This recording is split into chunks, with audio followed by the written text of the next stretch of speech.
चित्कालिन्दे तटविपिन सङ्गीतकरवो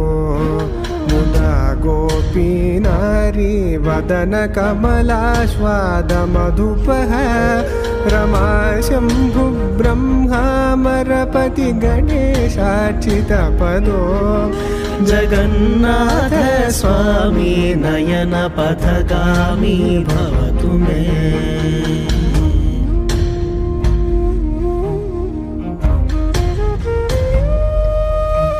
भुजे सव्ये वेणुं शिरसि शिखि पिञ्चं कटितटे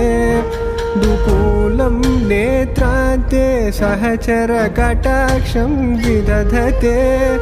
सदा श्रीमद्बृन्दावन वसति लीला परिचयो जगन्नाथ स्वामी नयन